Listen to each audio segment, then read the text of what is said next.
Everyone wants to either kill themselves or kill someone. Those were the words that came to my mind as I was reading through the last part, that includes part 5 and 6 of the book. And if I must say, everything, and I mean everything about this book, is just perfection. It is phenomenal. From the world building, characters, atmosphere, pacing, this book is the first 5 star of 2025. If you're new here, my name is Ivan. Welcome to Books by Ivan. I read books and talk about them. So today we'll talk about my first 5 star of 2025 and the reason why I chose to give it 5 stars.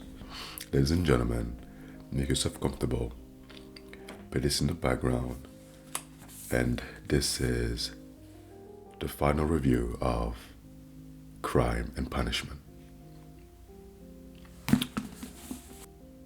Usually my video takes about 20-25 minutes to be completed, but I'm gonna try to make this video about 10 to 15 minutes, not to bore you guys.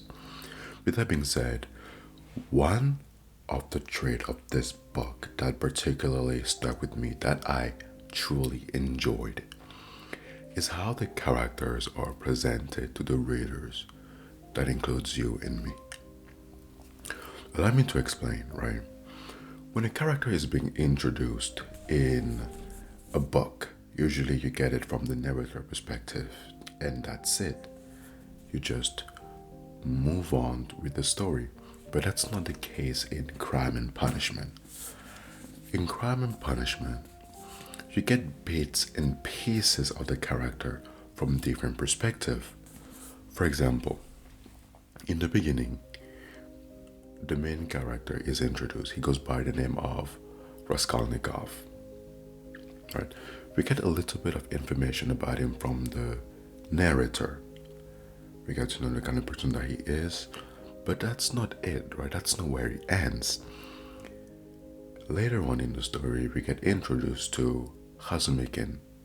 If you know, he's my favorite character in the book.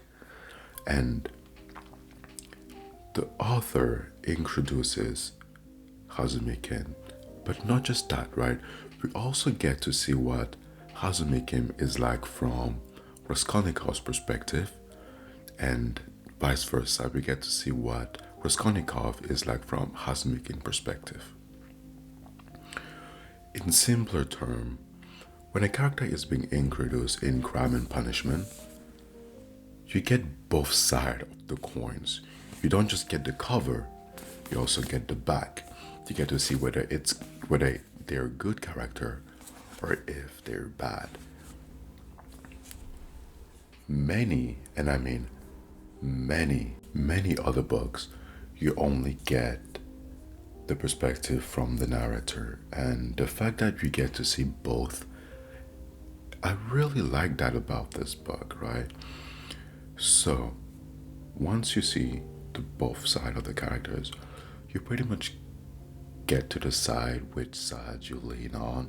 How you see the character, how you perceive them will ultimately depend on you. And that's one of the main things that I really enjoy about Crime and Punishment. Another thing about this book that I really enjoy is the mental struggle. Oh my god, this is like the Beethoven of writing. It is amazing.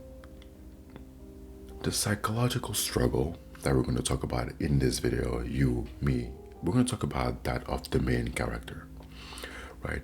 In the book, we get put in this world where the main character battles between his belief that he is above morality.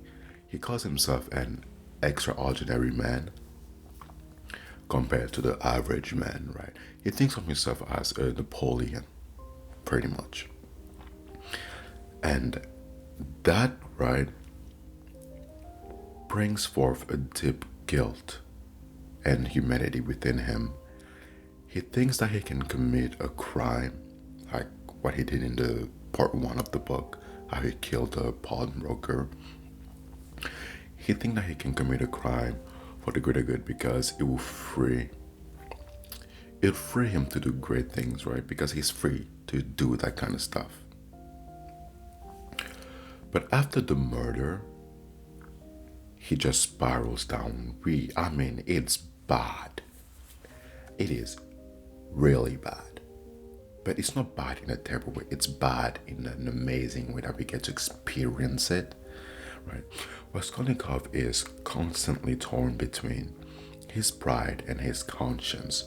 He tries to justify the murder as a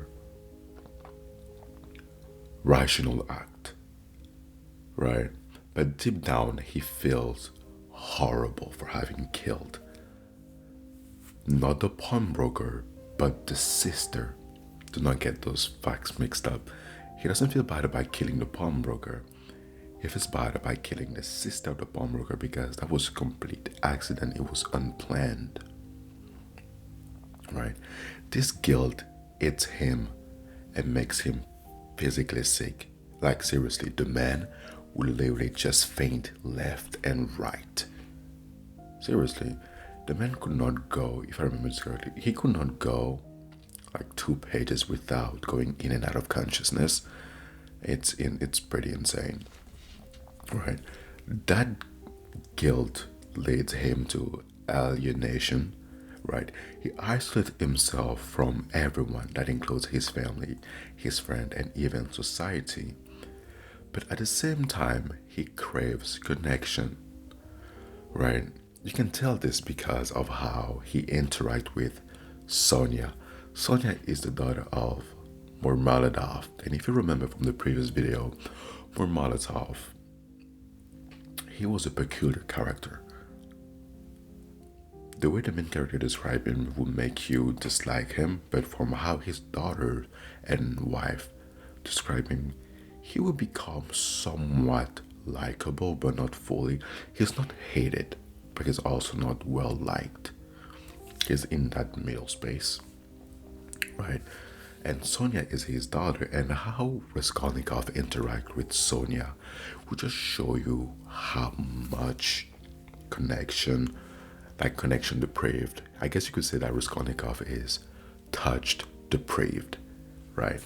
Well, not touch depraved, but connection depraved. And that is why he seeks to form a sort of relationship with Sonia, the daughter of Murmaladov. Another thing that really sticks out to me that, unlike other books, really nails it down for me is how the city is alive. I know it may sound odd, but in the book, the story takes place in St. Petersburg, right? The streets are crowded, it's chaotic and oppressive in one way. And within the book, Raskolnikov has random encounters from, or should I say, with the people in the city. Every passerby seems to reflect, or I guess I should say, amplify Raskolnikov's struggle. Allow me to explain. Let's go back to Murmaladov, the drunken Murmaladov. He met him in a tavern. He was just a random guy back then, right? He talks for like 5 pages, Murmaladov, right? He's pretty much rambling about his suffering and redemption. If you pay close attention, it will feel like he's foreshadowing what would happen to Raskolnikov. And Murmaladov is more of like what humanity is. Does that make sense? Right? There is Raskolnikov and then there's Murmaladov. Murmaladov, in my opinion, is more of the humanity, right? And Raskolnikov is grappling with the humanity. He's trying to understand it. I'm not sure if that makes sense, but that's how I view it. But another character in the book is the woman who attempted suicide. That's halfway through the book, right? She attempted suicide by throwing herself in the canal while she wanted to drown herself. It shows despair, right? Desperation. It comes as a shock to Raskolnikov, and it adds a sense of growing unease throughout the book. I can get instilled into Raskolnikov. Another thing, right, that plays a major role is the clientele of the pawnbroker. The clientele, pretty much people that go to the pawnbroker for pawning or selling their items.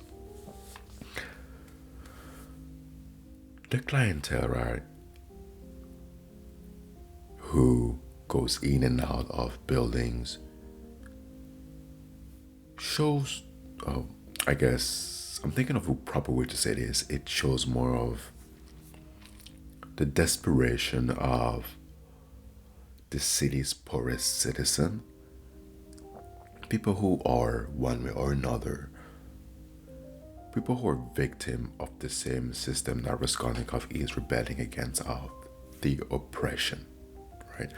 The city is just full of these little fleeting moments with stranger, and some of those strangers just pull Raskolnikov deeper and deeper into his head.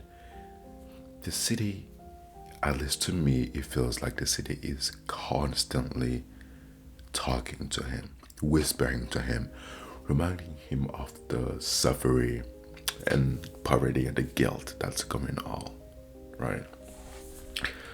Also, another thing that plays a big role is his room. I mean, this is like not part of the script that I've written for this. His room is like a small little cramped coffin, right? When you read this book, try to imagine yourself in the same space as the person you're reading about. You will see and imagine things. You will envision some pretty amazing yet shocking things, right? The people in the city, a final thought, the people in the city drive the plot forward. Without the chaos in the street and the Lecky encounter, half of Raskolnikov interaction would not happen, meaning that this book, if it wasn't for the people in the city and how the city is alive, this book would go from this thick to about this thin. Literally, this would be the entire book. This, I guess you could say, that is what. Let me do it justice. Okay, this would be the story without this. This is the story where the city is not alive. This is with the city alive. When they come together, it creates a masterpiece. This book is perfection. I highly recommend you read this book. You will love it. If I could erase my memory and reread this book, I would do it over and over and over again. This is a 5-star in my library. I love it. You will love it. And I am happy that I got to read this, and also a little bit sad that it is now over. With this book being over, I will start with Das Book Zarathustra by Friedrich Nietzsche. This is the next book that I'll be tackling. This book is about 330 pages. I should finish this in about 2 weeks' time.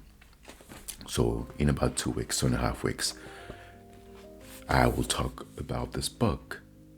With that being said, ladies and gentlemen, I hope you enjoyed this video. If you have any thoughts, anything else you'd like to say, please let me know down in the comments. And if you made it this far, thank you. And that means a lot to me. It pushes me to make more video, to engage with you guys more. With that being said, remember, it's better to read than not to read. Have a good day and be good people. Bye.